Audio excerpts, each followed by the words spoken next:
Welcome to Mixtape Videos. We recently allowed our viewers to vote on who they thought were the top 10 greatest players in NBA history.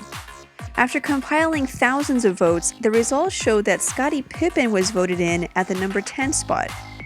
This led us to the conclusion that Scottie Pippen is vastly overrated.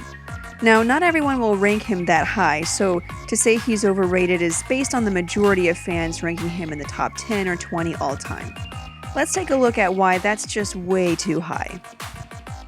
First, let's talk about the one point all Pippen fans bring up: the season Jordan left the game.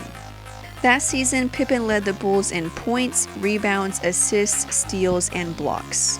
He made the All-NBA first team, finished third in MVP voting, led the Bulls to 55 wins, only 2 less than the year before, and came within 1 game of the NBA Finals.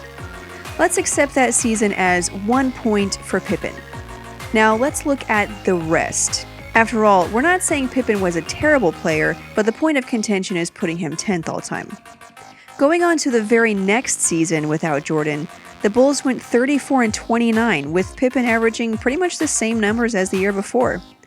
Once Jordan came back, however, they finished 13-4. The following season, the Bulls won 72 games. Your life expectancy is like here. With me, it's here. Without me, here. With me, without me. With me, without me. To see how crucial Pippen was to the Bulls' success, let's take a look at win shares. Pippen's average win shares per year in Chicago was 8.2. Jordan's average was 15.7, and that's including 2 seasons where he played less than 20 games. Take those 2 seasons out of it, and it goes up to 18.2, again compared to Pippen's 8.2.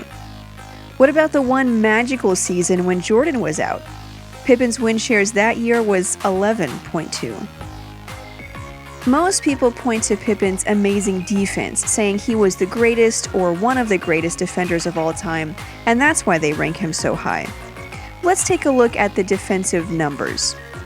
He's number 39 all-time in defensive box plus minus, number 16 all-time in defensive win shares, and number 65 in defensive rating.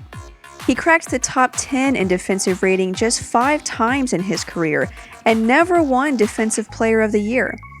In fact, in the 1991 Finals against the Lakers, Magic Johnson averaged just about the same numbers when Pippen was guarding him compared to when he wasn't. According to BasketballReference.com's similarity score, he's closer to a Shawn Marion or John Havlicek type player. In fact, if you look at their career averages, Pippen and Marion are nearly identical. And where do we rank Shawn Marion all time? Pippen is also known as an all-around player. Because he was pretty good at nearly everything, that makes him the best overall, or so they say. Well, how unique is Pippen in that regard, and where does that put him compared to other players? Well, let's look at his career averages in Chicago. 17.7 points, 6.7 rebounds, 5.3 assists, a couple of steals, and nearly 1 block. How many other players have had seasons like that? We'll say averaging 17 points, 6 rebounds, 5 assists, and 2 steals. 13 other players have done that. That's pretty unique. However, the list of players is kind of random. You have guys like Magic Johnson and Kobe in there, but then Rick Barry did it twice, Jason Kidd did it once, and LeBron James, who some would say is the greatest of all time, only did it once.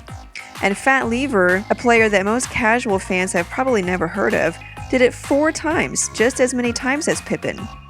So is he unique? Yes. Does that make him one of the greatest of all time? No. And this is all without mentioning his awful time in Houston or his terrible performances in the playoffs with Portland. Those seasons show that Pippen was actually just a really good sidekick, maybe even one of the best sidekicks, but he couldn't actually lead a team. There are so many things he almost did. He almost had the same record without Jordan. He almost made it to the finals without Jordan. He almost beat the Lakers in Portland. He almost won MVP. Well, almost doesn't count. Now, none of the points we brought out here are completely terrible. We're not trashing Pippen, but to put him at number 10 all time, that's too high. Would Jordan have won without Pippen? Well, no, but an argument like that could be used for just about everyone who's won a championship. We don't elevate the sidekick to greatest of all time status for what the true leader and superstar did. Within their generation, Pippen was a great player, but looking at the big picture, he's overrated. That's our opinion, but we want to hear what you think. Where does Pippen belong when ranking NBA players? Make sure you follow us on social media, share this video, and subscribe for more NBA content.